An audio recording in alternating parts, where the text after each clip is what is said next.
Welcome to the American Theatre Wing's Working in the Theatre Seminars. I'm Sandra Gilman, Chairman of the Board of the Wing, and this is Doug Leeds, our President.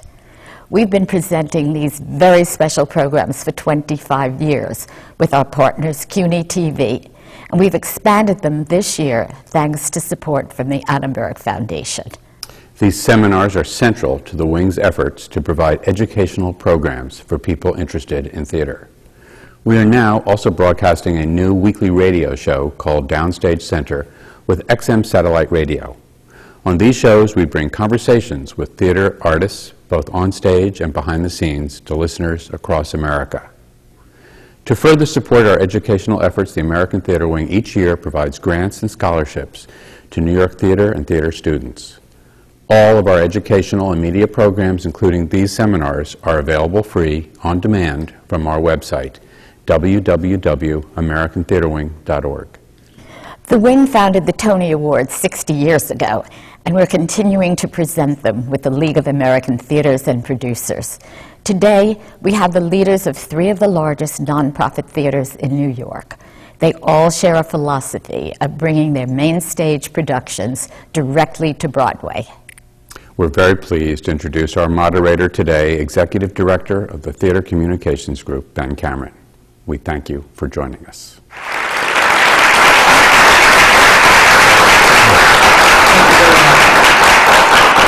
Thank you. Today's session is about the not-for-profit theater in New York and how changing times and conditions are forcing us to rethink both our structures and our assumptions as nonprofit entities. Today we have with us 3 of the preeminent institutions from New York, institutions that conceivably will need no introduction to the larger audience. Lincoln Center Theater is celebrating their 20th anniversary season, producing in the Vivian Beaumont and Mitzi Newhouse theaters at Lincoln Center. Manhattan Theater Club, which began its life as an off-Broadway company on the Upper East Side, has moved to City Center at first in 1984 and has just recently reopened the Biltmore Theater on Broadway in 2003. And the Roundabout Theater has had a variety of homes over the past 2 decades. They began producing on Broadway with their move to the Criterion in 1991, and they reopened the former Selwyn Theater in the year 2000. While these institutions presumably need a little introduction, I'm delighted to be joined by 7 individuals who may not be known quite so easily to you, individuals that all of us in the not-for-profit sector would say are inspirations, are great colleagues, and are great leaders in our field. Beginning with my far right, Julia Levy is the Executive Director of External Affairs at the Roundabout Theater, an organization she joined first in 1990 as the Director of Development. Barry Grove has been the Executive Director of the Manhattan Theater Club since 1974 and a leading figure in the not-for-profit national community ever since long before we met on an NEA panel years ago. Barry and Julia, both welcome. Ellen Richards is the Managing Director of the Roundabout Theater Company, a role she began at the Roundabout in 1983. Has it been that long? André Bishop has been the Artistic Director of Lincoln Center Theater since 1992, a position he assumed after leading 10 years at Playwrights Horizons and 6 years there as their literary manager. To my immediate left, Lynne Meadow is the Artistic Director of the Manhattan Theater Club, a role she assumed in 1972. Bernard Gersten has been the executive producer of Lincoln Center Theater since its reestablishment in 1985. He previously was the associate producer of the New York Shakespeare Festival. And finally, Todd Haimes is the artistic director of the Roundabout Theater Company, a role he has held since 1990. From 1983 to 1990, he served as the theater's executive director. I'd like to start actually by setting some vocabulary or some limits out for our discussion. So often when we talk about the not-for-profit theater, that is heard as people saying, oh, you lose money. You must be in the non-profit business of draining resources rather than accumulating them. We, of course, know it means something different. Who could outline for us a little bit what are the unique or salient qualities of a not-for-profit theater that distinguish it from its for-profit counterpart? Barry? Well, the difference is fundamentally that we're not incorporated to make a profit. The organization's budgets are organized in a very different way. We rely certainly on ticket sales, whether those are memberships or subscriptions and single tickets, to make up a percentage of the budget, but then the balance of the budget is made up by contributions from the public, private individuals, corporations, foundations, government. support as well, and overseen by a board of directors or a board of trustees that work together with the senior management leadership that's represented on the panels today. And structurally, there may be a difference as well in the leadership of the organization in a division of an artistic director and a managing director and executive director. André and Lynne, could you talk a little bit about what it means to be an artistic director of a not-for-profit theater and what your role is? Lynne? André, I was going to defer to you. It means a lot of things, really. To be an artistic director, I mean, more specifically, Ben, you mean what is our job? What's your job? Yeah. Well, my job at the Manhattan Theater Club, and I think each artistic director's job is somewhat different. Obviously, there are great similarities, but I'm responsible for choosing the material that is presented on our stages and overseeing the quality of that work, overseeing the selection of directors and other artistic personnel if it's a show that I'm not directing myself, and I'm basically responsible for the artistic policy of the theater. That's right. Same. I just never know what my artistic policy is, so, but yeah, it's the same. I mean, I think just But to don't say... you think we're always looking for it and talking about it or thinking about it? I guess so. I mean, I don't really know. I don't know the answer to that, but I do know. I mean, actually, I think what's quite interesting here is that there are real partnerships on the panel.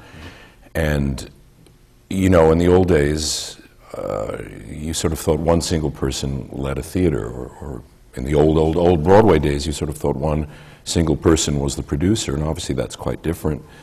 I think what I have learned, both when I was at Playwrights Horizons and now with Bernie at Lincoln Center Theater, is these jobs that we all have cannot be done by one person alone. And there are divisions of duties, artistic and management and all, and more importantly, and frankly more interestingly, real areas of joint everything.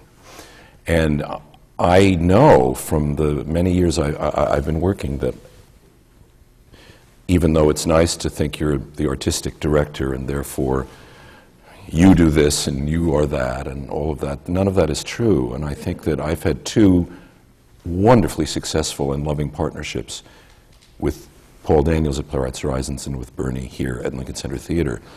And I absolutely believe in that two-pronged model. And I'd be curious if anyone else in this panel does. I mean, beyond just saying, of course. I don't think it's possible to function in the theater in New York City and probably anywhere in this country without that. I certainly agree with you, André, completely. I mean, Barry, who is actually, the executive producer at the Manhattan Theater Club, and there's no way that the organization could flourish or function without this kind of sharing of responsibilities, and it's just too gigantic. And I'm sure, Todd, who's here with two other people, I'm sure must feel the same. Well, and part of what interests me, Todd, you're a stage director by background. André, you were a dramaturg and a play developer more than an active director per se. And Todd, you bring even a third perspective to the role of artistic director and being really grounded in management in a different way. How does that affect your perspective in leading your theater, do you think? Hard to say. I mean, I think, obviously, as everybody said, these institutions evolve in a way around the people running them, and the strengths and weaknesses and skills of the people running them. At Roundabout, I was kind of unusual in the sense that at the time when I became artistic director in the early 90s, it wasn't common for artistic directors to come from the management area. So that was kind of a different model, I suppose. And I can never, and I suppose it's an advantage and a disadvantage. On the one hand, institutionally, I can't ever sort of let go of my management background. So there's a part of me that can never completely go, hey, let's just do this and we'll be wild artists and screw the money and, damn the torpedoes. And I come from a theater that had been in terrible financial problems, so I can never completely live that down. So maybe in a certain way that has a negative, and I guess the positive is the same thing, that, the board of directors knows that I do come from a management background, so there's a certain degree of management information that I bring to every decision I make, even when it's artistic. And my two partners, have really evolved from that. Ellen, who's been with me virtually since the beginning, who handles all the day-to-day management affairs of the organization now, and Julia, who deals with the board of directors and with fundraising and with external affairs, neither of which, frankly, and I'm not being self-deprecating, I don't think I'm as good as they are at it, and so it really inures to the benefit of the theater and, frankly, to my own self-benefit to have people who are better at what they do than I would be. I often think about because I think you always worry about the things that you don't do well, and I often wish, because I know everybody on this panel very well, and I'm not saying that the not-for-profit theater is all one big, happy, joyous community, but I think this group probably is, without being overly corny. And, there are times when I think I would love to be a director like Lynne, so I could, as artistic director, I could communicate with the directors of the shows in a way that I don't feel I can, because I'm not a director. So I have a vocabulary that is more limited, and I do the best I can. And there are times when I feel like, particularly in the last 8 or 9 years as we've gotten more into new play development, that I have the background that André has in terms of really developing an incredible generation of young playwrights, from Wendy Wasserstein on, and being able to have that vocabulary, which I don't have. So I do the best I can, and hopefully I bring other strengths. But those are the things I think about, because I think you always sort of worry about what you're not doing. The things that you do, you just do. Regardless of the sort of diversity and the styles and strengths you have as artistic leaders, one of the things the three organizations have in common is that you do exist now with plants or facilities that allow you to operate in the for-profit terrain as well as in the not-for-profit. When the not-for-profit was originally founded, there was a pretty bright light of demarcation, and indeed some people would say the not-for-profit was founded as a reaction against the for-profit. Some of the early conversations were quite fractious, as legend would have it, but there was a turning point years ago, and many people would say that one of the big changes happened because of you, Mr. Gersten, with the story of Chorus Line and how that really began to alter. It began before that. Well, it did begin before, but that's a big turning moment. Can you talk about where you see the turning moment? What you describe as the turning moment, actually, is the first time that a not-for-profit theater did a play on Broadway. But the first time was in 1971, when Two Gentlemen of Verona was taken from the Delacorte Theater in Central Park, a free not-for-profit theater, and went to the St. James Theater, a Broadway theater, and went there totally under the auspices of the not-for-profit theater and for its own benefit. But that may have been signaled as a turning point, but I didn't consider it to be, nor do I consider any subsequent events to be turning points.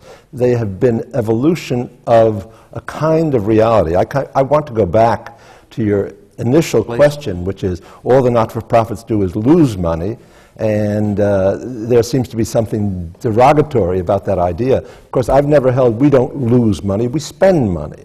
I mean, the biggest loser of money is the government. You know how much money the government loses? So we don't lose it, we spend it.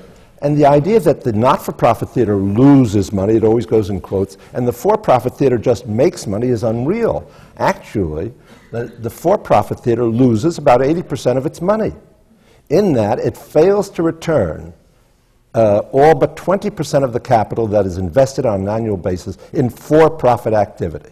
But it seems to me they're profligate. They're always surprised when they lose money. We are such careful planners that we know that we will spend more than we earn, and we raise that in advance. So it seems to me we deal with the problems, the market problems of the theater, much more reasonably, much more realistically. Well, and yet for-profit producers have often contended that we work in an unfair competitive environment because we are able to raise money and we are able to They raise money too. They raise money. I'm It's just- investment. No. But this argument. Yes, okay. The other difference, though, that They distinguishes complain more. they do, that distinguishes as nonprofits, all of us, whether we have a membership or we have a subscription theater, we're all charging below market rates to our subscribers, to our members for our shows, which the for-profit theater does not do. And for the nonprofit designation, we have to provide some kind of service to the community. So it's not just about, I would say it might be enough just producing great theater, which is what we do, but it's also providing it at a reasonable price, which is what we struggle to do. every day. I'd like that to draw a distinguishes us. different distinction also, Ben, to what you said before. Broadway is not, by definition, perforce, commercial or non-commercial. It's a piece of geographic real estate. In the rest of the country, the major not-for-profit institutions operate in theaters with more than 500 seats, and they're called the Guthrie Main Stage, or the Mark Taper Forum, or the Goodman.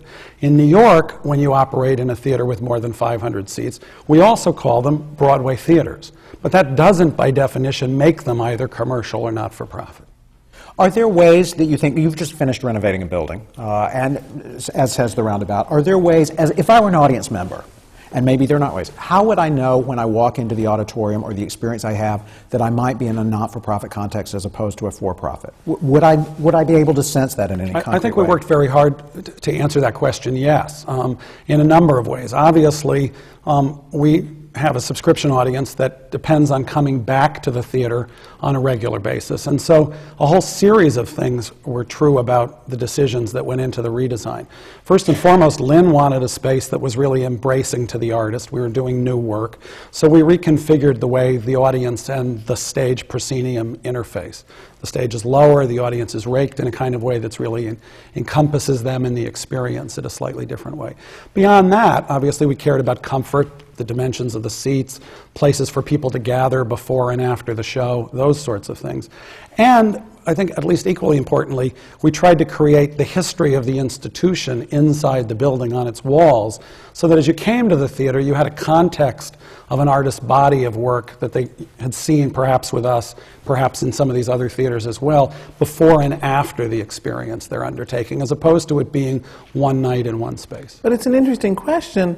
Does an audience member who's coming for the first time really know that they're in a nonprofit theater versus a profit theater? And I think that's, I mean, I would be interested to hear from my colleagues if their audience does. I think in our first year at the renovated Biltmore, there were a lot of people who didn't know, and that they thought that they were coming to see a traditional Broadway show, and they didn't understand that, say, for example, our first play was written by a playwright many of whose plays we had produced. I think it was his 7th or 8th play that we had produced. So I wonder if the audience really knows the difference, or whether when you walk into a theater on Broadway, if they make that distinction. When you did An American Daughter, did the audience know that they were going to a theater that was? In my opinion, the in-house audience, the audience that is your own audience, knows, right, because they're used to hearing from you and they understand it to a certain extent. But the ordinary theater goer is not interested really in who the producer is. Producers have very, very slight reputations in reality, except for a handful of flamboyant producers in the for-profit sector. So that people may have known when they went to a David Merrick show years ago, because David Merrick was cut a swath. I don't know how many people knew or know that they're going to see a Cameron McIntosh production, and they don't really care.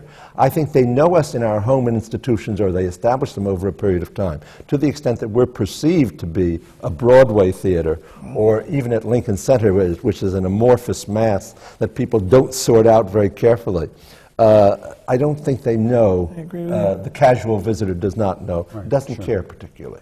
But let me ask Ellen this. If they don't know, clearly, and if they presume for a minute that maybe they are in a Broadway context, clearly what we said earlier is you have to raise a lot of money, you and Julia and Todd, for example, just to balance your budget.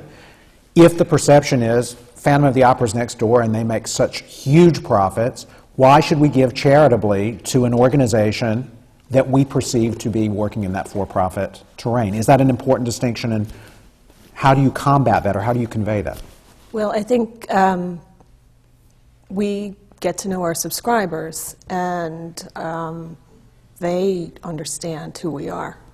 I mean, we market to them for contributions. We send out newsletters.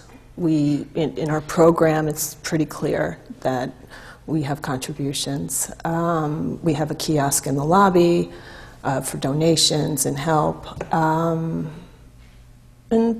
I think once somebody's bought a ticket from us, we have them and they're contacted, and we do get then the chance then to say who we are.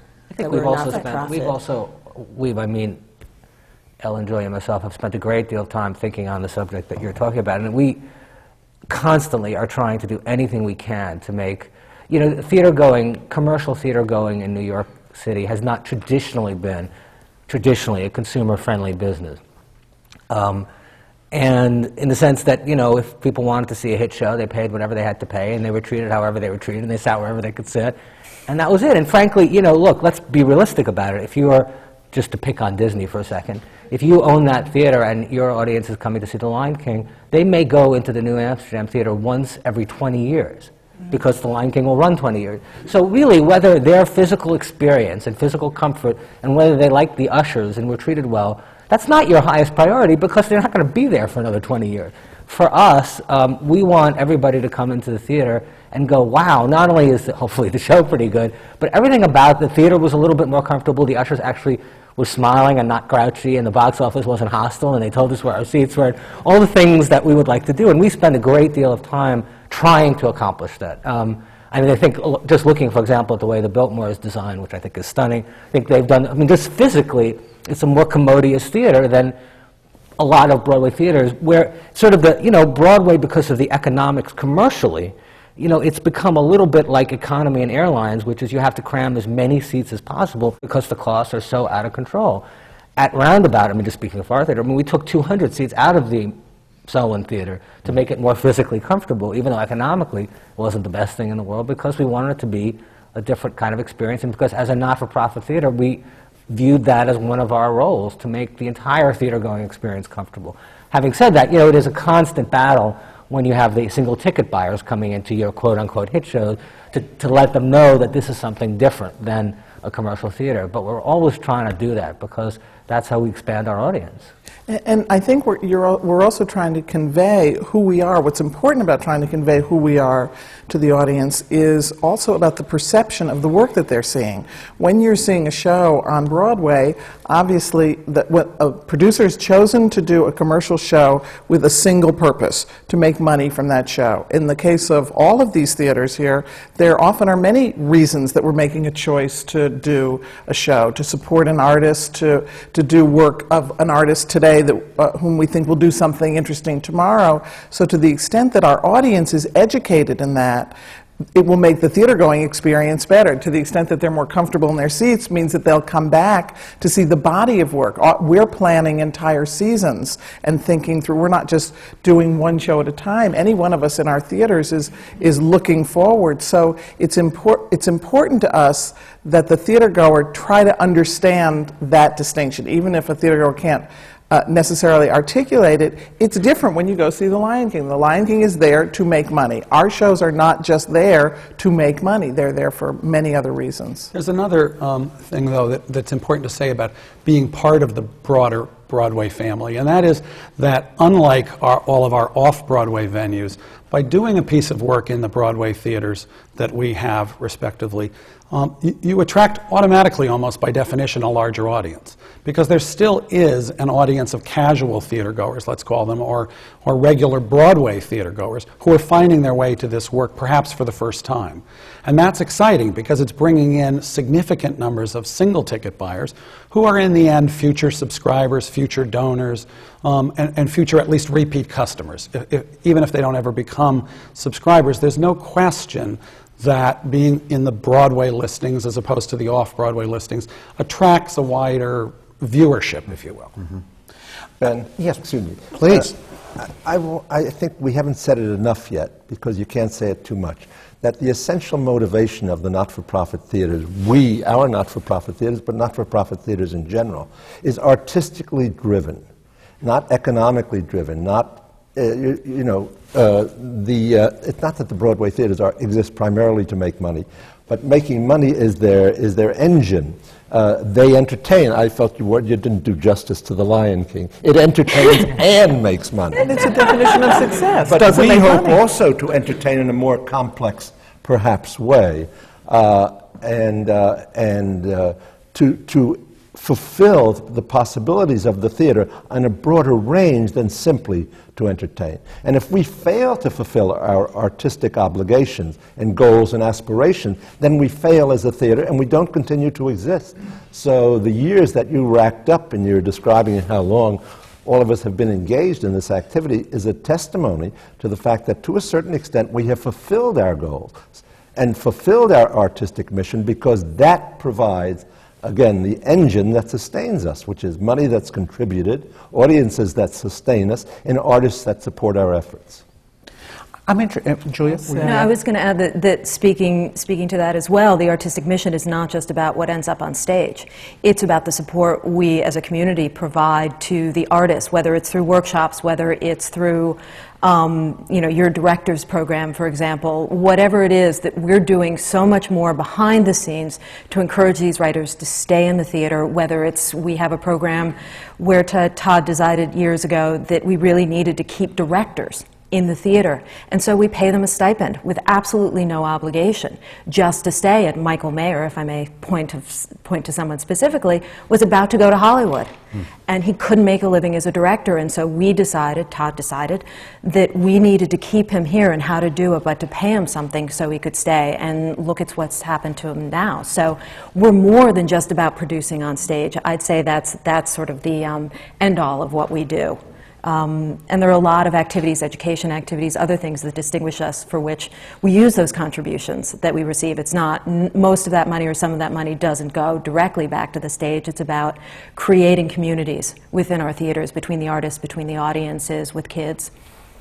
You actually raised a point about nurturing talent over a long time, and I know all of you in different ways have nurtured playwrights. You've all alluded to it in different ways. Can you explain a little bit about how that works, what it means to nurture a playwright, and really what the conditions are to be a playwright in America today, so people can understand? Well, I think the conditions to be a playwright in America, and I know everyone wants somebody like me to say they're appalling, but in fact I think they're excellent. I think we, because of the nonprofit theater, have been living in a golden age of American playwriting, and not knowing we have, for the past 15 years. I mean, when I began at Playwrights Horizons, when I came in as a volunteer, or lower than a volunteer, is such a thing as a lower than a volunteer in a nonprofit theater,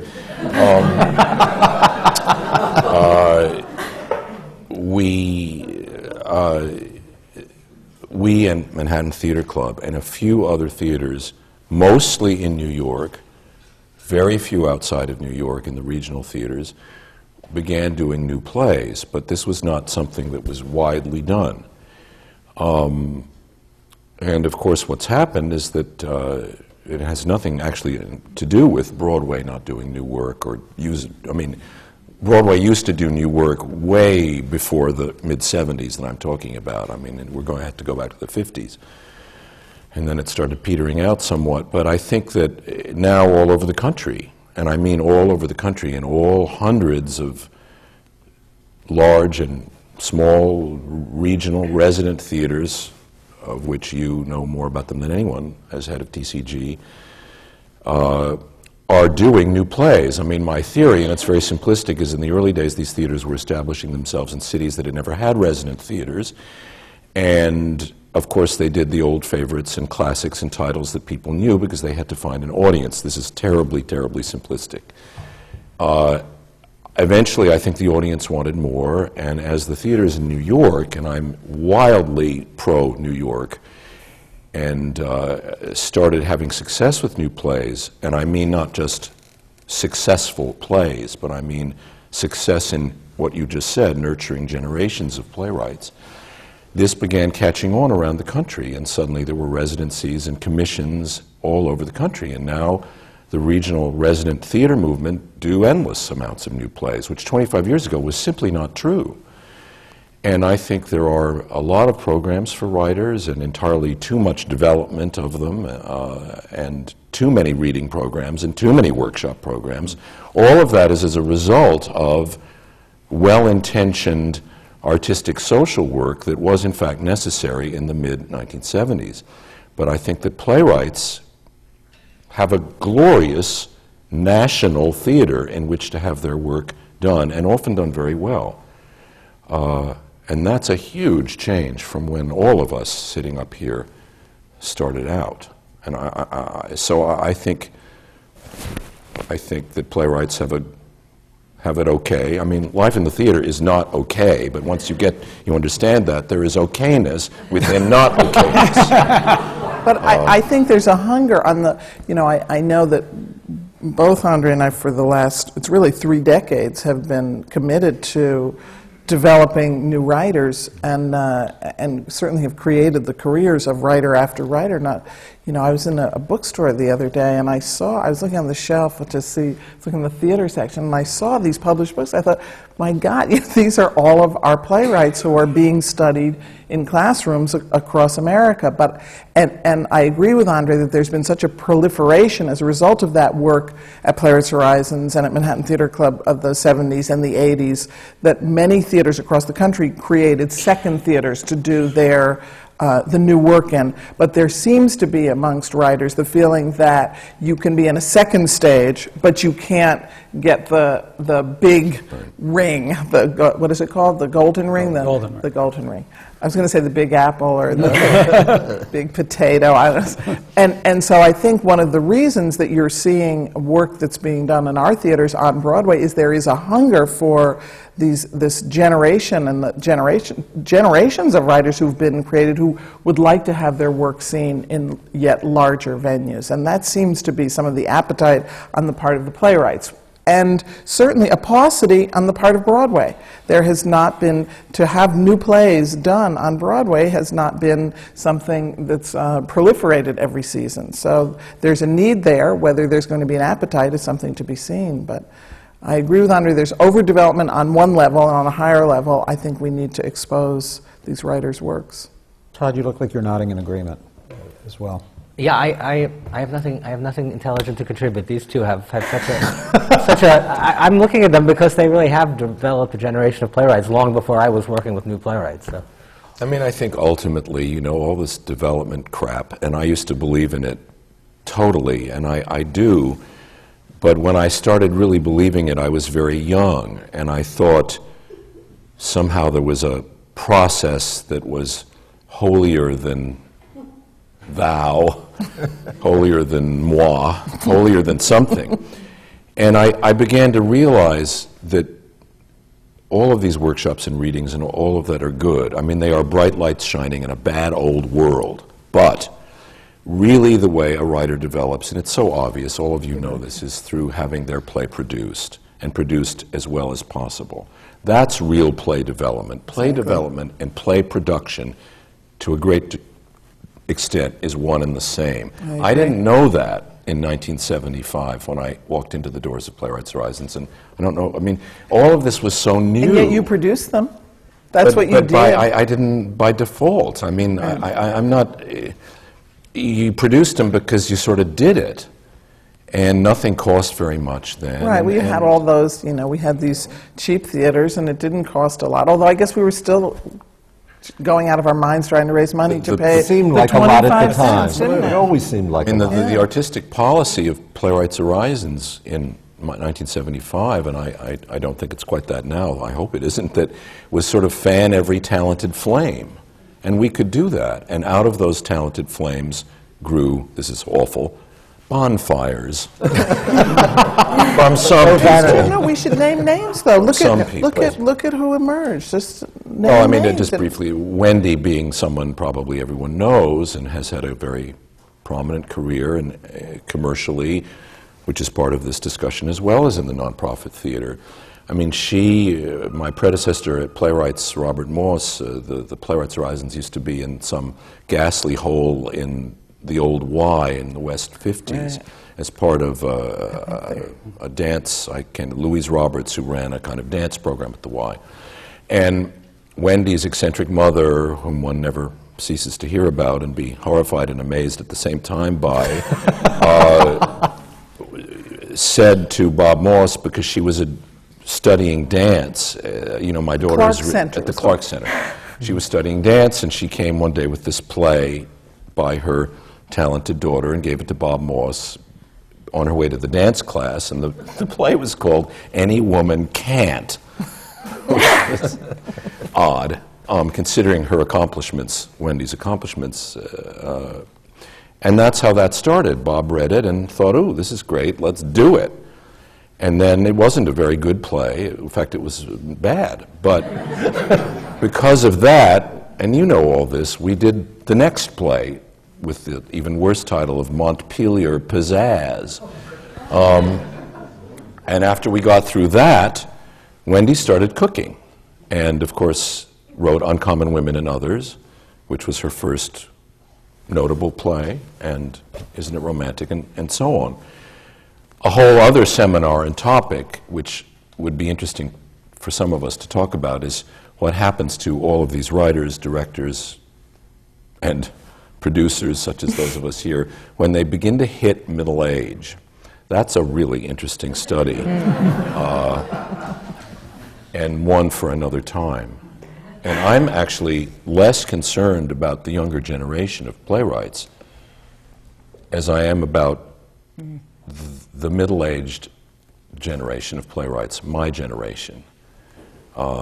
It's a very, I mean, most of us know, you know, hitting your mid-50s is daunting, and artists really feel that. Writers more than directors and designers. It's a peculiar thing, and it's always been true in the American theater, if you go back and read the history of the theater. But the reality, I mean, I think the reality is that as modest as you're being about it, if you and Lynne and Bernie, who was then at the Public, I guess, had not been there, and a few other not-for-profit theaters at that moment in time, for whatever, what you can call it, development or producing, but if you hadn't been there to give those people the opportunity because something about their work struck you, the reality is nobody else would have done it. It's not like the commercial theater would have done it, and those people all would have gone different ways, some of them to Hollywood and some of them to God knows what, not in the business, and a generation of playwrights would never have existed. And that's just a fact. However it happened, and whatever you were thinking at that moment, the reality is that an entire generation of playwrights now in their 40s, 50s, and 60s came about because 5 or 6 not-for-profit theaters did their work at that time. I was thinking that it was a time to announce, it was a subscription deadline, yet another deadline, and we had to fill it, we had to announce it, we had to get out a brochure, so what were we going to do? And that's... But that's as good a motivation as any. Yeah. I'm only half kidding. Well, I mean, in that's a Desperate to find talent. Yeah, well, that's a very concrete case. I mean, when you make the leap into the for-profit arena, you've alluded to some things like, is there an appetite for new work in the Broadway arena? Is there? Are audiences open to it, or are they resistant? What do you find? We'll see. I mean, we're trying to do more. All of us are trying to do more and trying to create an appetite for new work and for other kinds of work that's less conventional, that the commercial theater wouldn't do. The work of the Roundabout, which, you know, and the work of Lincoln Center on Broadway, it's not work that you'd see in the commercial arena and at Manhattan Theater Club. And we'll see. I think, given all of our determinations, I think we'll find a way to make it all work. But you've made a lot of questions now. I'm just curious, you've made the move most recently. What has surprised you most about how the move into the Biltmore has affected your organization and your own work? Yeah, it's been daunting. It's a lot. We have 3 theaters now, and it's been really, the workload has been extraordinary. I guess, I don't know, it relates to maybe having a 3rd child or something, like you have enough hands to handle 2. But so the workload has been gigantic, and there's just been a real learning curve to try to understand, to try to marry the needs, the artistic needs of the organization and the needs of the audience that does or doesn't want to come. So we're so much in a learning curve now that all I can do is babble and talk to me in another year and I'll tell you. But I think the answer is also yes, simply to your question. Audiences do want to come and see new work, as they have off-Broadway, as they have commercially and from nonprofit theaters on Broadway in the past. The challenge is simply stabilizing sort of an economic model at a much higher cost threshold than ever before, and that's a challenge. That's a challenge both in terms of the ticket side of it and the fundraising side of it. But fundamentally, I think these writers and their work speak to an audience, and you can see that from the backs of the theaters in all of these venues. And for that matter, in the commercial houses, when a new play has enough time to sort of take root. You know, we were blessed not too long ago by Proof and Allergist's Wife having 2-year runs in a commercial setting. There, they weren't purely nonprofit. They'd been developed entirely by us in a nonprofit way, but we were joined by commercial colleagues, a distinguished group of them, to bring those forward into a more open-ended way, right in the middle of 9/11 and all that that entailed in terms of changing patterns of audience. And yet they were celebrated because we were able to find a way to sort of economically have them stay around long enough to get known. And that's part of the challenge of what we're all doing, because the fundamental run is 10 or 12 or 13, 15 weeks, as opposed to from the jump deciding that this is going to run for a year or 2 years. So you have a very short amount of time to essentially get the word out about this artistic experience. But when you do, it's rewarded by the audience's participation, I think. On some fundamental level, don't you think that just the existence of our theaters is a magnet for the artists and for the writers? I mean, I've had writers say to me now, oh, I want to write a new play for the Biltmore, or, you know, a director who says, I want to work at the American Airlines Theater, or I want to work at the Beaumont, that just the very existence of these institutional theaters provides a beacon and a place that artists aspire to work in. And there's something simply about existing, if you know what I mean, that generates the work itself. Well, I think the thing with doing plays at any of our theaters particularly is that we have a built-in audience. You know, we're not going to open, and if we get a bad review, the audience is going to disappear. It's a very supportive atmosphere for playwrights, directors, and actors. You know. But I wonder, is the possibility that you have now Broadway facilities, which brings with it the golden ring phrase in a certain way that you used, of Tony recognition potentially, Tony nominations, visibility, longer runs, et cetera. How is that affecting your relationship with artists, especially as you make programming choices about which shows will go into the Broadway space versus which shows will not? Is that an issue for your relationship with the artists? Does that change the talent pool of people that will work with you? I think there's definitely some people who've worked at the Roundabout who want to work in the Broadway venue. They want to be eligible for the Tony. You just seem to get much more attention if your show is done on Broadway. I'm sure Todd would agree with that. Yeah, and I think I feel, honestly, I feel that that the pressure is greater on, that that when you're working off Broadway, there's a greater sense of doing this purely for the artistic experience, and that the artists on Broadway, in spite of themselves, can't help but get caught up in the unbelievable high profile and the Tony Awards, all of which in a certain way they may want, but my experience has been that it creates a lot of pressure and an environment backstage that sometimes is not quite as much, can be not quite as much fun when it's off Broadway. I don't mean to be negative. I think it's the truth, and sometimes, frankly, you know, again, getting into the nitty-gritty. I mean, we are part of an institution, and we are part of a body of, let's say, 7 or 8 plays that we do a year. So we're not doing one play every 3 years like a commercial producer is. And there have certainly been times when I felt that, you know, the actors felt that we should have spent more money on advertising so that there were bigger ads, and even if it didn't sell more tickets, they just wanted to see it, and maybe it would help their Tony chances, and, you know, all these kind of pressures that come with sort of the commercial theater and the not-for-profit theater being side by side. And I agree completely with what Bernie said at the beginning. You know, I mean, for me, there's a very definite distinction that every decision that we make, we as a group, I really believe we make with sort of the artistic product first and then financial considerations second. Sometimes a very, very strong second, don't get me wrong, I'm not being naive. And in the commercial theater, by definition, It's the financial pressure first and the artistic decision second. And that's their, in a way, that's their responsibility to their investors. So there is a very different distinction. But for the artists working backstage who have careers and who have lives and want to get movies and want to win Tony Awards and want to do all those things, they want the same prominence as, you know, some commercial production that somebody's spending $15 million a year on, when in fact, you know, $15 million may pay for 5 of our productions. So I find that since moving to Broadway, although we get, you know, the artists like it a lot and we've done some great work, I find there are some downsides of it, there's no question for us. But Ben, it seems to me the question might be, are there plays that are available to us for the large theaters, for the Broadway scale theaters that are not available to us for the smaller theaters? Or are there artists who will only work for us in the big theaters? Absolutely. And I believe the answer is no. You don't think so? No, I don't think so. I believe the answer is there a play that we wanted to produce in one theater that our, well, there is, as a matter of fact. Yes, definitely.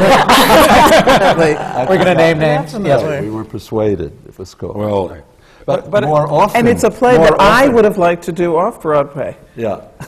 I mean, let me give you a specific example. It probably shouldn't be this specific, but I will, but it's on my mind. You know, we did a production of Assassins last year, which I really was proud of, and it was very well received and got great reviews. Unfortunately, in spite of the fact that I was proud of it and it got good reviews, you know, ticket sales were never fantastic. I think the audience that came liked it a lot, and that was never fantastic. I think in a commercial setting, honestly, that show would have run longer because the commercial producers probably would have, well, we've been working on this for 3 years, and we put so much money into it, let's pour in another few $100,000 and we'll probably lose it, but we can run another 4 or 5 months and give it the old college try. And they probably would have run it another 3 or 4 or 5 months, and I can guarantee you it would not have made any money, but it would have run another few months and probably lost some money and whatever. We're a not-for-profit theater. We have a fiduciary responsibility to our investors, to our board members. When a show looks like it's going to lose money, that's it. It has to end because we have a responsibility to hundreds of other people, including a lot of staff members who I stare at every day who have to earn a living. So when it became clear to us that that show had no advance and that it was not going to do a lot of commercial business, we closed the show. I think a lot of the artists involved with the show, and understandably, even though I obviously don't agree, a lot of the artists were pissed off. They should have thought, well, just keep it going. It got good reviews. Why can't you make a hit out of it and whatever? And I understand both sides of it. That's a kind of decision that Roundabout never would have had to face 10 years ago when we were smaller. But I think the artists would have understood in a commercial situation. They would have understood that you had a fiduciary responsibility to the investors and you had to close it. I think that where the complication comes in is that we're in a nonprofit sector, and on many of the shows we lose money, so the perception is, well, you could run it longer. Maybe, I think yeah. it's the opposite. That I also do think, and I hadn't thought of this until now, but I do think that since having Cabaret, which we did produce, which the vast majority of people who saw it did not know it was produced by a nonprofit theater company, that, I think, has changed the expectation also, I wonder, of the artists, that, well, you kept Cabaret running for 6 years, can't we do the same thing with Assassins or some of the other shows? And there are times where in Assassins, perhaps we could have kept longer running a few more weeks, but the reality is for most of us too, particularly for MTC and for Roundabout, not so much for Lincoln Center, because we do have subscription theater, so we have to open a show on a date and close it on another date. That helps us attract some of the artists too, because we're not asking, as Hugh Jackman had to make a year commitment on Broadway, we're asking actors to make a 16-week commitment or a 20-week commitment with rehearsal.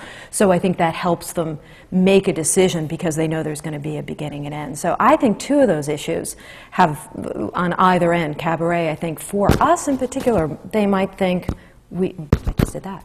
We could do that. We could keep it running. Yeah, I mean, I honestly feel, and I have no regrets about moving to Broadway, and I think it's given us great opportunities, but I do feel that it's sort of upped the ante, and as Barry was saying earlier, there's no question that, again, Lincoln Center has always been on Broadway since this incarnation, but we haven't, and MTC hasn't. Certainly speaking for Roundabout, our fixed costs are much greater than they used to be when we were off Broadway, and when your fixed costs are much greater, you can't help but feel this enormous pressure to deliver in some way, however you define deliver. It's put a lot more pressure on Julia and the board to raise money, and in the back of my mind, I know that I have to make decisions to some extent thinking about having something in the season that's going to actually sell tickets as opposed to just maybe be artistically rewarding and make me happy and But you know I think the subscribers that's the thing, happy. is that what seems to be not the unspoken thing is, you know, I mean, whoever thought that Assassins could run as long as Cabaret has forgotten what the story of Assassins is.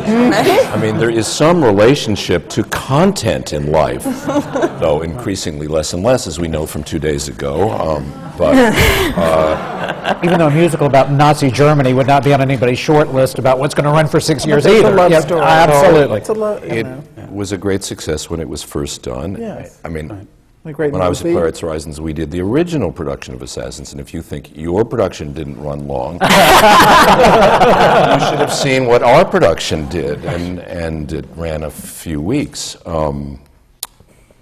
But, you know, I think you ran it honorably and well. It was a brilliant do, too. production. Beautiful production. But it's about people who kill presidents, and it was done in an election year. I mean, for God's sake. It's inspirational. You know, I mean, I think, I just think there is something about content. It doesn't matter. It doesn't, That'll be strong, I I didn't think. say that. They'll edit it. The rumor. I mean, there are certain things that no matter how well reviewed they are, or how much an audience, especially a subscriber audience, well, an informed audience is, well, no, we had the same sort of situation, and we did a extremely well-received production of Tom Stoppard's The Invention of Love in a Broadway house. And we don't really go to Broadway much, West 40s Broadway, except if the Beaumont is occupied, or if there is a play in which we need a proscenium, because, God, I wish we had one. We don't have a proscenium, and there are some plays that simply should not be done on thrust theaters, of which The Invention of Love was one, and the Beaumont was occupied. Well, it was extremely well received. 2 of the leading actors won Tony Awards, and I don't even remember what. It was a success, but it was a limited success because it was perceived as an esoteric and rather difficult piece. And the problem we had, which probably was different from Assassins, was that in fact the audience who came found it extremely accessible, most of them, and could connect to it. It was, that word we haven't mentioned so far, the critics, so eager to show off their own wisdom and education that they all wrote about it and made it sound like it was like a trip to hell, except good, because it was about poetry and the entire world or something. And in fact, it was a very accessible play, done extremely romantically and emotionally and accessibly. But because it was perceived as being a specialized kind of an olive as opposed to some spaghetti, it only lasted its few months. And we had to close it for the same reason.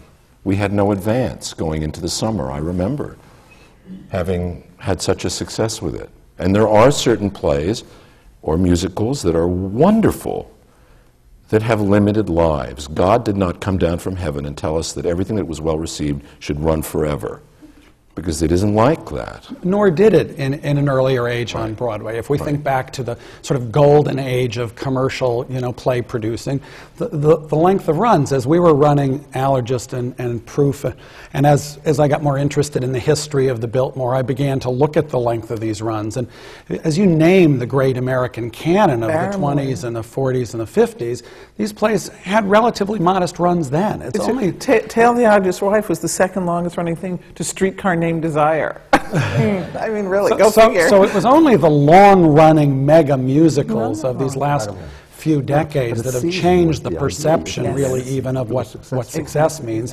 along with, of course, the change in costs that pushed for the commercial theater recoupment out to a farther point and made, therefore, running longer, a more dire need than it had been before. I just want to, though, come back to the other half of what you were asking, and that is, I think it's notable, it was sort of already there for Lincoln Center, perhaps, but all 3 of us kept our off-Broadway spaces, if you will, as well. And I think that's an important aspect of who we are.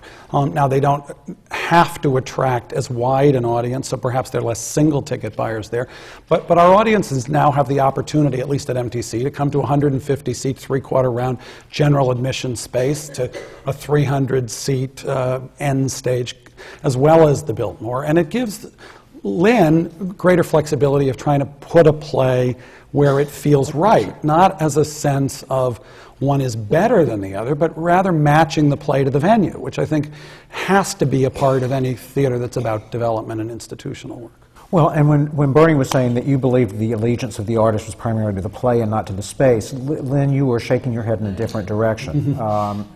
Do you find that the artist who will, this is affecting your relationship with artists, where the play is produced? I think, once, what's the expression? How are you going to keep them down on the farm? Once they've seen Paris, there is a sense that Todd was talking about the accoutrements of Broadway, the Tony Awards, the kind of attention that you get makes a writer say, well, maybe this play shouldn't be off-Broadway, maybe it should be in the Broadway venue. And so I think there's definitely an appetite has been created now. Hopefully the writers and all of the artists involved will rise to that occasion. But I think there's definitely, I think if you give an artist a choice, do you want to do this piece in a broom closet, or do you want to do it where a lot of people are going to come and see you and applaud you? I might choose the broom closet, but most artists would choose the larger, glitzier venue. But I think there's a counter tendency as well, in that there are those who feel that they are more protected, authors, directors, actors who feel more protected in the off-Broadway facility, and that if the merit of the work warrants, there will be a life beyond that. That's always a possibility. Whereas the downside of all the glitter, or all the exposure, or all the benefits, or all the Tony competition, if that's a factor, which I always think it isn't, but that may be naive on my part, it becomes a disadvantage. And there's one work that we're doing imminently that chose to be done in the small theater, deliberately. It chose, the authors chose. Well, I was interested, the assumptions we make as consumers, I have to admit, I was surprised when I was looking for The Foreigner recently in the ABCs, that my assumption was Matthew Broderick, he wins the Tony for the producers, that's clearly going to be in the Broadway house, and I was surprised to find that it wasn't, and indeed he was still in your off-Broadway space doing a revival. I'm curious about internally, do we now internalize, though, the need to place celebrities in the Broadway space? Does the ticket imperative drive you to different casting decisions when you're thinking about the Broadway house than when you're thinking about the off-Broadway, on top of the play itself? Yes. Okay, well. And how do you negotiate that with a writer? Is that an issue if the writer feels conflicted about the casting or not? Well, everybody has to agree about the casting, but I don't know, Todd has had more experience dealing with casting on the Broadway. I certainly feel more pressure. More revivals. I feel more pressure than ever in terms of ticket sales to have stars. My experience may be different than other people on this panel. I sense that it is, but I can tell you just from Roundabout's experience that stars mean more now than they did 10 years ago. That, in other words, an equivalent show with equivalent reviews 10 years ago without a star would have sold more tickets than that equivalent show would now. I know because we've had enough years and experience with these type of shows to just see how important it's become. So the trick for us has always been not only to try to get the stars and get these people who have incredibly busy lives and lucrative careers to work for $1,000 a week, but also, perhaps more importantly, to try to get them to not only not compromise the artistic work, but to enhance the artistic work. Nobody would argue with the fact that having a star who brings an incredible quote-unquote star performance, however you want to define that, to whatever the work is not a bad thing at all. The problem is, of course, if you ever get to the point where you're taking a star who is not as good as somebody else might be in the role and taking them because you think they'll sell tickets. And that is where, that's where disaster lies. And if there's any place that, should try to maintain the integrity of the work that we're doing in an increasingly commercial world, it's obviously the not-for-profit theater. If we're not going to try to do work that has a certain purity to it, obviously different risk levels at different sizes, but has a certain purity to it, then nobody else is.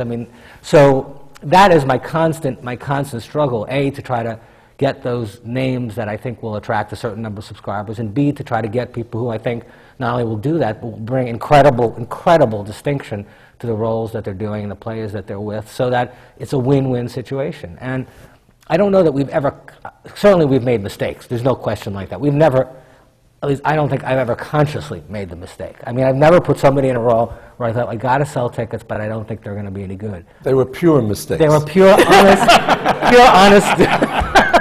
mistakes. But I'll tell you, every year I feel more pressure. And so when we have 12 Angry Men going right now at the theater that doesn't have big stars in it. Philip Bosco, very well known. Boyd Gaines, fairly well known.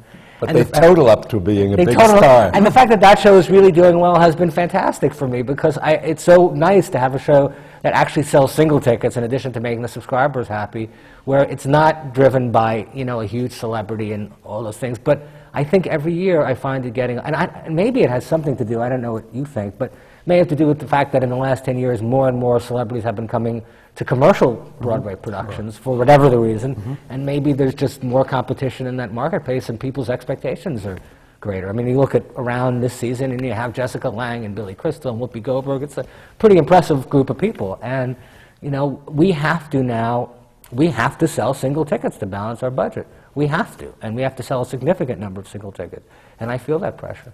The thing I'd like to say about stars, though, is it's always seemed like, oh, they have to put, you know, there's always stars in their shows. Well, people are very often stars because they're incredibly talented and wonderful actors. So it's not just put a star in to sell a ticket. They're very often the best choice, you know? I think the other thing to talk about is this switch from subscription in part to single ticket sales, which is a national trend, not just a local one and not just one here on Broadway. Certainly, MTC, as Roundabout is, it's different with the membership base at Lincoln Center, but are committed and enormously grateful to a dedicated subscriber pool that makes our existence possible and makes our growth, frankly, over the last 30-plus years possible. Nonetheless, single-ticket buyers energize the audience. They come with a specific choice to a specific piece, and therefore the mix of those two groups of people is a wonderful kind of recipe for energy in the audience, I think. And they have different needs to the way we attract them. And Stars certainly helps in reaching that audience in that mix. In any way, does your Broadway context lead to those expectations that they will also see Stars in a different way in your not-for-profit houses, or are the audiences not now coming with that expectation? Too early for us to tell. Too soon to know. Ben, I just have to tell you about a doctrine that was evolved at Lincoln Center Theater years ago before André was there, and it was called the doctrine of nepotism, which is you don't hire somebody because they're your girlfriend, but you don't not hire somebody because they're your girlfriend. And that became manifest in the case of Madonna in a notable instance. And there the doctrine was evolved that said you don't hire Madonna because she's Madonna, but you don't not hire Madonna because she's Madonna. I thought you were going to tell us Madonna was your girlfriend. This is going to be a great story. Oh, boy, we're going to get you on the front page of the New York Times tomorrow. Yes, exactly. She should be so lucky. She is lucky. Well, I'm curious about, we've talked about your relationship a little bit with artists. I'm also curious about your relationship with your not-for-profit colleagues.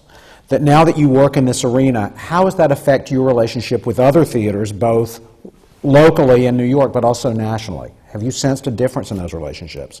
I know Barry, for example, you've co-produced with Broadway producers before. You currently have a show that you're co-producing with South Coast Repertory Theater. Mm-hmm. What's different about those collaborations when you're working with not-for-profit partners versus for-profit partners?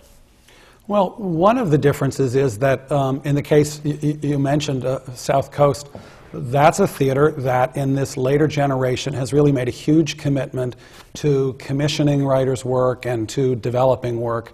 And we're blessed in this relationship with Brooklyn Boy to be able to work on the play together from the beginning and provide for, I think it was a 5-week run in Costa Mesa, California, before the work comes to New York.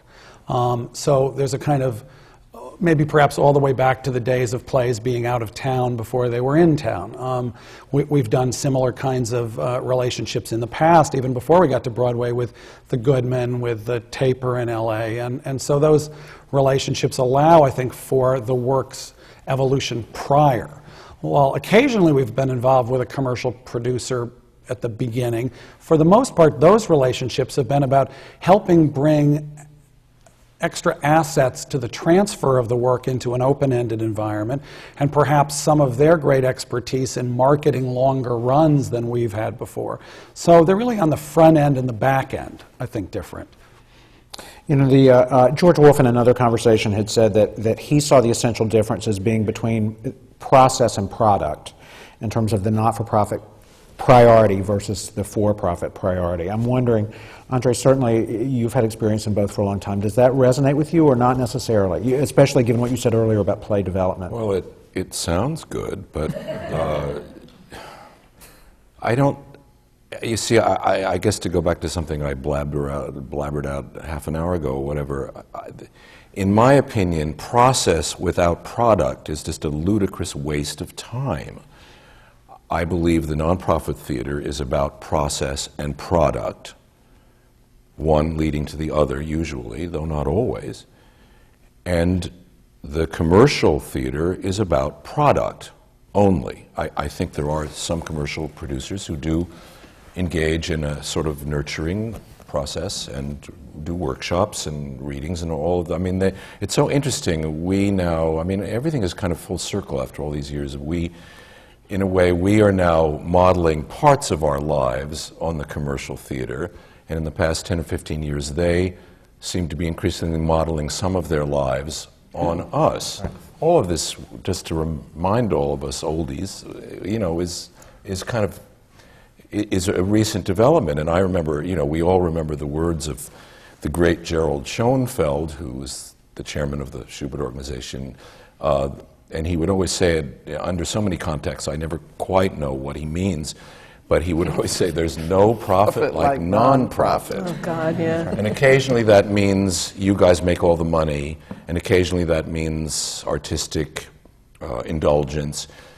Of course, he forgets that the Schubert organization is, in fact, a non-profit organization. So when he says there's no profit like non-profit, he, in fact, includes himself in that.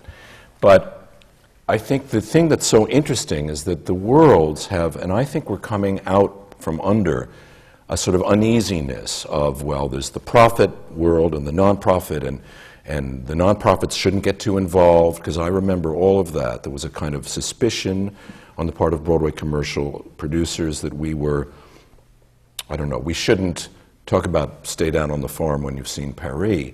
I remember years ago at Playwrights Horizons we gave our first fancy fundraiser, and the then head of TDF, and we had hors d'oeuvres, which of course had been made by volunteers, but nonetheless, they were hors d'oeuvres, and we served, God help us, white wine that actually came in real glasses. And the head of TDF said to me and to Bob Moss, he said, now, this is nice, but don't get too big for your boots. And I remember thinking, Buster, we're going to get bigger than your boots have ever been. Because it's that kind of patronizing that used to go on. Let us remember. That's all gone now, thank God. And I think there is a healthy interchange. I think that, I mean, even TCG, I used to be on the board of TCG before Ben. You want to come back? No. I was a terrible board member. Too. I never ever opened my mouth once. But you were not the head of it then. And when I was on it, which was in the 80s, there was this absolute distrust and suspicion about New York City and its theaters.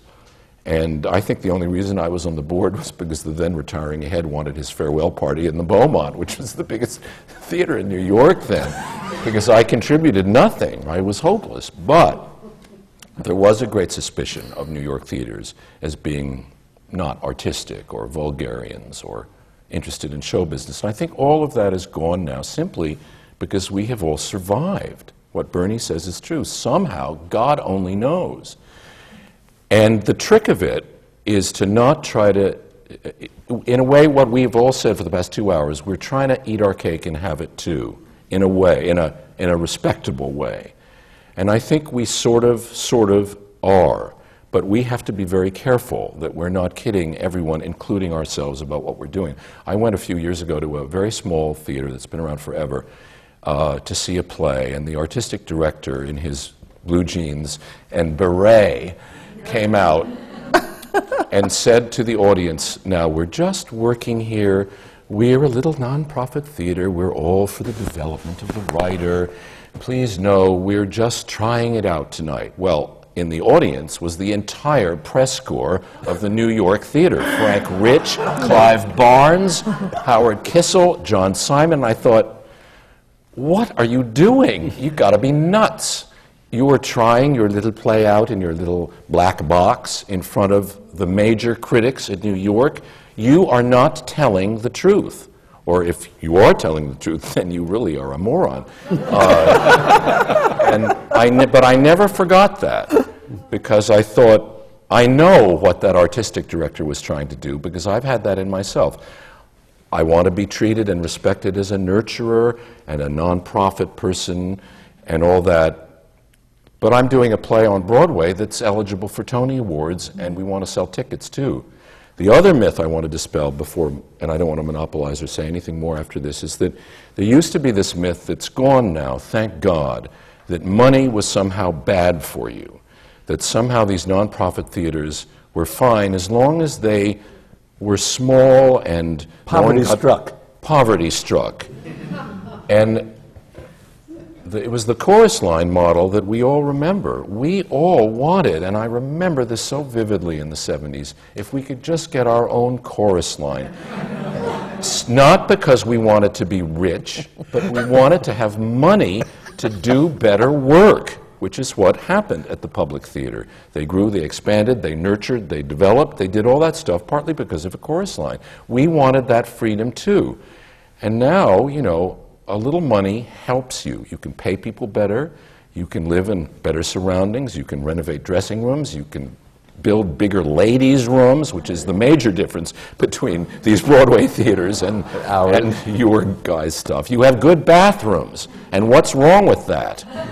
But André, you know, there is a distinction for people who are watching this on television who don't understand that when you say that Jerry Schoenfeld's comment that there's no profit like nonprofit, that when a nonprofit company, whether it's from Cabaret, whether it's from Proof, whether it's from Contact, makes money, that money gets poured back into the institution to produce more work. So when you talk about getting rich, it's an institution that is enriched so that it can produce more work. And I think people don't quite understand that distinction. It's not the same as Cameron McIntosh producing Phantom of the Opera. That's not, that maybe monies are being used for something else, but all of our institutions, if we are enriched, and God willing, all of us will have seasons this year that allow for that, that money gets poured into dozens and dozens of more shows. And I think a lot of people don't understand that distinction. Well, I think And you're absolutely... also our facilities. I mean, we would not have been able to buy Studio 54 or probably even go into the American Airlines Theater and do the work that was necessary there without having built up a healthy financial picture for a company over the years. And I think the other thing that we all know is that these successful things that make money often, more often than not, turn out to be utterly out of the blue and unexpected. Mm-hmm. The things in the back of your mind that you won't admit to plotting, that, oh, this is going to inevitably fail. And the thing that just sort of hits you, and therefore hits the audiences and often the critics, can be just sort of out of air, unexpected, and wonderfully so. I wanted to come back to an earlier piece that André was talking about that's related to this, and that is that, you know, probably for good reason, we have the nonprofit in common. We've been trying to draw a bright line through this conversation, and what is true is that, first of all, there isn't one commercial theater either. There's now a corporate model, there are partnerships, there are consortia, there are partnerships between nonprofits and for-profits that exist. Many of the people in the commercial theater began their careers, now that there is a nonprofit that's been around for 30 or 40 years in our world, working in different kinds of ways. So back in 1974, I guess, there was something called the First American Congress of Theater, in which the nonprofit and commercial theater came together, and basically could only agree on one thing, that they needed to meet regularly, and then didn't meet again for 25 years. No, we met next year, didn't we? The second Congress, which I actually spent some real time on the planning committee of, as you did, called Act Two, came together in Cambridge 25 years later, and we found that this kind of unease was really gone, that these were methodologies for moving work forward, and that in fact a healthy sort of polyglot ecology was the best thing for the theater. We're here to do what we do. The corporate presence of places like Disney has done a phenomenal job at bringing a different kind of presence to the street, helping clean up Times Square, so that the coalition of all of these groups together has in fact been good. And when the Broadway theater is healthy and the press writes about a rich season, it attracts larger audiences. And when they write about it as if the theater was dying for the 50th time, it tends to discourage that same thing and it keeps down the attendance. So there's no question that working together has been a plus, not a minus. Well, even though, I mean, to return to the earlier point, André, you were raising about myths we hold precious about ourselves or sort of holier-than-thou attitudes. Clearly, one of the things we saw, actually, Todd, when you all moved into the American Airlines Theater and named it the American Airlines Theater, there was a reaction from not only some of your own colleagues, but certainly from the press. And without getting into the myriad issues about why we're dissatisfied with the press, I'm curious about that shift in your relationships that you all experienced, and indeed whether now for all of you, this issue of working in the for-profit as well as the not-for-profit ball fields subjects you to a different kind of scrutiny from the press or a different kind of level of expectation. Well, I think you're probably rightfully judged, perhaps at a different standard on Broadway than you are off Broadway, in the sense that they compare you and treat you the same way they would treat a commercial production that may have been, had $15 million spent on it and 19 weeks of rehearsal and all that. I always feel, and maybe, I may be wrong about this. This is just purely subjective and anecdotal, but I don't particularly feel. My experience in other cities, both that I've worked at and that I've been at, is that there's a certain embracing of the institutional theaters by the local press. I'm not saying that they give a show a good review if they don't like the show. Mm-hmm. I'm talking about in a more general sense, supporting and recognizing the value of the institutional theaters. I'm not sure I particularly feel that in New York. I don't feel hostility, but I don't feel any sense of, we have to make Manhattan Theater Club and Roundabout and Lincoln Center and Playwrights Arises and New York Theater Shooter. We have to make those institutions succeed in the long run, even though we may not like individual plays, because they're very important to the infrastructure of our city, artistically, culturally. I don't really feel that for the most part. I feel it's a pretty sort of cynical, adversarial relationship. And as I said, that may be totally subjective. I would totally agree with you. This is a cool town. This is not a sentimental town. That's why they say if you make it here, if you can make it here, you make it anywhere. It's not like a small town where they embrace their little theaters. But there's a difference between embracing and valuing institutions. I'm not saying that we should be dealt with as if we're Boston and we're the Boston Red Sox, but we are institutions. If you press them, they'll tell you that we mean a great deal to them. I really believe this. In print? But, no. In print, they'll just give the facts. Give the news. But I don't feel that. I really don't. I think it's that's like us saying we really like your play, we're just not going to produce it. Well, we do say that from time to time, don't we?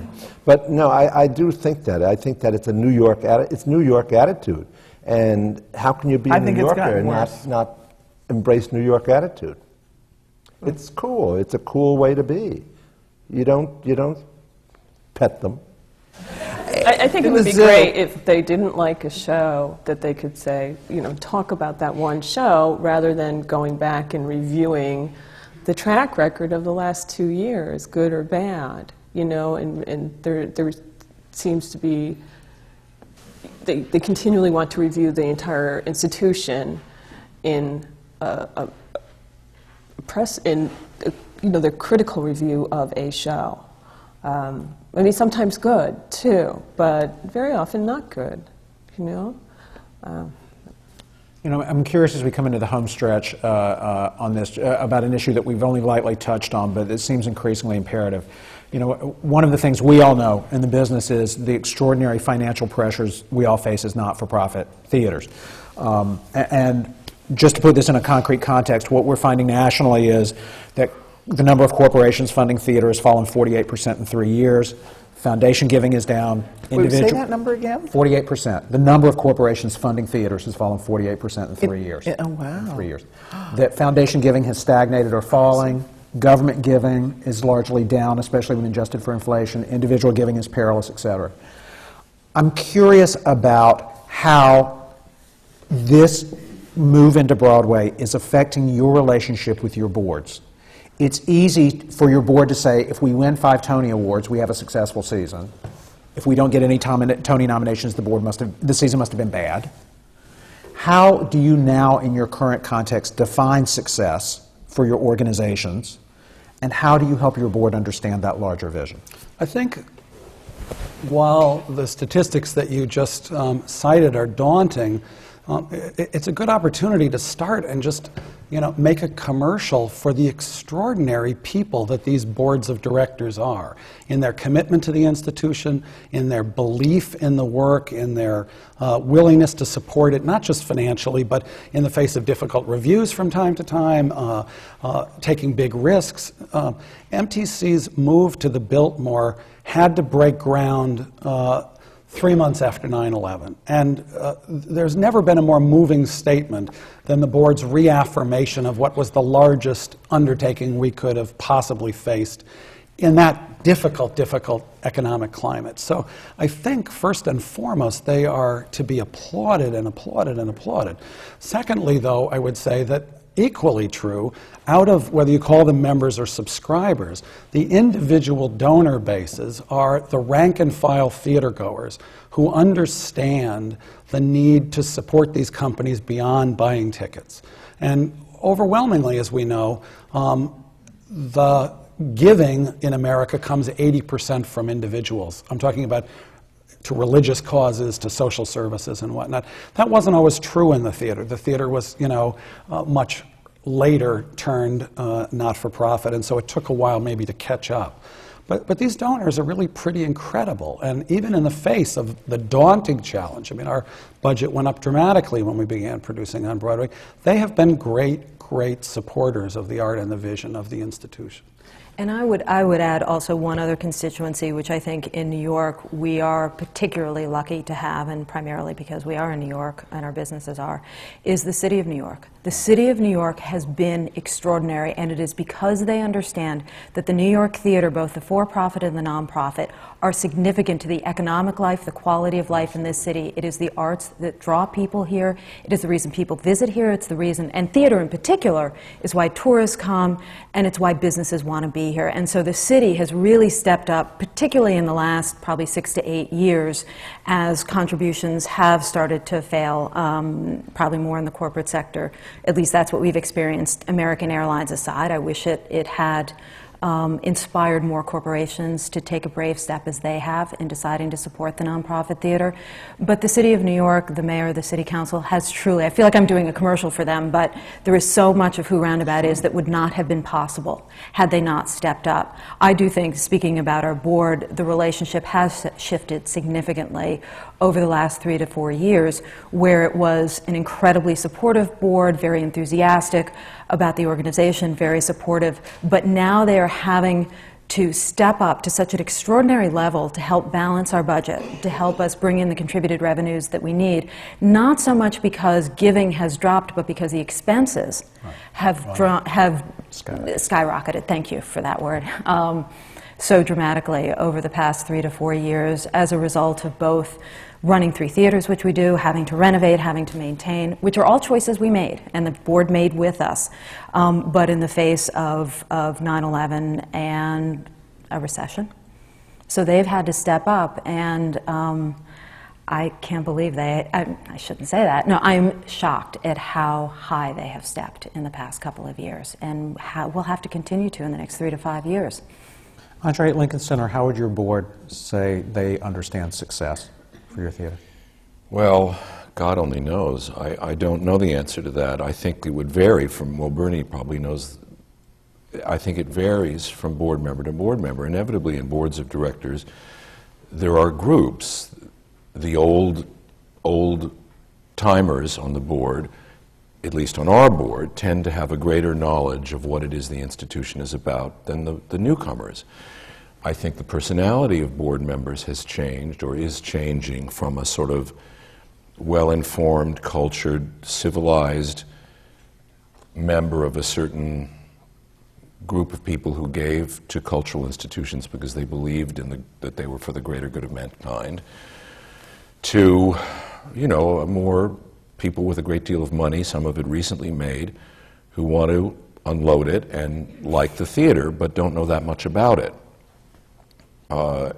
So I think that our board, certainly, I can only speak to ours, is changing. The old guard, many of them have become trustee emeritus, or have died, and there's younger people, and it's just like audiences, it's like everything in life. I think there are board members who think what you say, awards or whatever, is good. I mean, there was a board member who left the board who didn't like what we were doing, and I remember the then chairman of the board told me she had gone to his office, and he had 2 manila folders on his desk. One was thin, and one was fat. The fat one had all the bad New York Times reviews we had gotten, and the thin one had all the good New York Times reviews we had gotten. Well, you can imagine his point. He believed that the fat one should have the good ones, and if he was going to be on the board of a theater, he wanted to be on the board of a theater with a fat bunch of good reviews, not a thin one. The chairman, who was very knowledgeable about the theater and about why there are bad reviews and good reviews, clued him in, and the result was that he left the board, not after that conversation, but a few months later. I think that part of any board informing has got to come from the leaders of the organization, obviously. I mean, as my daughter says, duh. If Bernie and I and all of you do not inform in an entertaining and intelligent and real, as opposed to phony baloney, oh, it's all great, great, great. If you behave honestly with people and your motives are real and your passions are great and you're smart, I think that they will understand your version of success. I know for me as an artistic director, and it's taken me years and years and years to come to this, I now have tuned out all other versions of what success should be for a work or for a company, except for what I feel. And that is not the height of egocentricity or arrogance, I hope. It's the only way I can keep myself from going mad, because everybody has an opinion and you hear it from everyone. And what I try to do now, as opposed to rely on the critics, though they're important, the audiences, though they're important, the board, though they're important, the donors, my friends, is how do I feel the process and the product, to use the 2 words that you had mentioned earlier, worked. And if I can sleep at night calmly and think, okay, everything else doesn't matter to me, but I'm hard on myself, and I imagine all of us are. The rest is part of what we have to live with, but everybody has an opinion about a play and what you should have done or what you shouldn't have done, and you just can't. You go mad. Well, and I hate to be the one to do this, but on the keynote of passion, intelligence, humanity, and internal barometers, and in terms of tuning out other things, I've been told it's time to tune us out, and that we're out of time. In closing, we'd like to say a word of thanks that the American Theater Wings working in the theater seminars are brought to you from the Graduate Center of the City University of New York. Please join me in thanking my 7 inspirational and brilliant colleagues on the panel tonight and for the work they do at their theaters. Thank you.